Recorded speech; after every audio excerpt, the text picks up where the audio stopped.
भारत रक्षा क्षेत्र में लगातार आगे बढ़ता जा रहा और उसका श्रेय भारत की उन प्राइवेट कंपनियों को भी जाता है जो लगातार रक्षा के क्षेत्र में भारत को बुलंदियों पर पहुंचाने का काम कर रहे हैं। क्योंकि जब से भारत सरकार की ओर से इन कंपनियों को उन्नत हथियार बनाने की इजाजत दी गई है, तब से इन कंपनियों ने बेहद कम समय में उन्नत तकनीकों को विकसित किया है और भारतीय सेना की जरूरतों को पूरा करने के लिए दिन रात एक कर दिया। लेकिन अब भारत की कंपनियां भारत से बाहर विदेश में एक देश को सेना से जुड़ा ब्रह्मास्त्र देने जा रही हैं।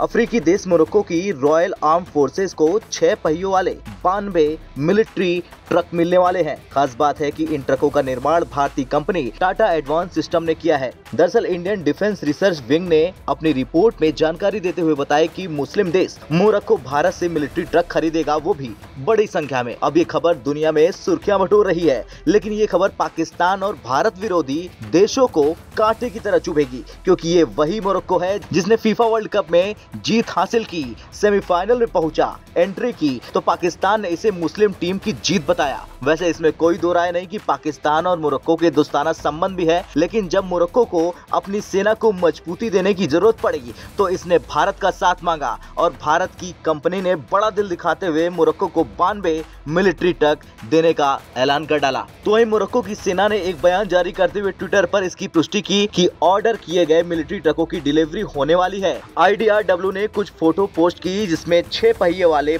92 LPTA 244 ट्रक भारत के पश्चिमी तट पर स्थित पोर्ट पीपीवाव से मोरक्को को निर्यात किए जाने के लिए तैयार दिख रहे हैं। मिलिट्री अफ्रीका वेबसाइट ने ट्रकों की विशेषताएं बताते हुए कहा कि इन्हें हथियारबंद वाहनों में बदला जा सकता है और इनका कई तरह से इस्तेमाल किया जा सकता है। भारतीय ट्रक मोरक्को के हथियारों की खरीद में विविधता लाने के प्रयासों का हिस्सा है, जिसका उद्देश्य आधुनिक उपकरणों के साथ अपनी सेना को मजबूत और उन्नत बनाना है। दिसंबर 2022 में अमेरिकी कंपनी L3 हैरिस टेक्नोलॉजीज ने अफ्रीकी देश की F-16S मारक क्षमता बढ़ाने के साथ साथ स्मार्ट हथियार रिलीज सिस्टम देने के लिए मोरक्को के साथ $29 मिलियन के सौदे पर मुहर लगाने की घोषणा की थी। मोरक्को अमेरिका और इजराइल सहित दुनिया के कुछ सबसे मजबूत सेनाओं वाले देशों के साथ सैन्य सहयोग बढ़ाने के लिए प्रतिबद्ध है। मोरक्को की 97% से अधिक आबादी मुस्लिम है। खैर, भारत रक्षा क्षेत्र में निर्यात बढ़ाने का लक्ष्य लेकर चल रहा। भारत सरकार आत्मनिर्भर बनने के साथ साथ रक्षा उपकरणों के कारोबारों में भी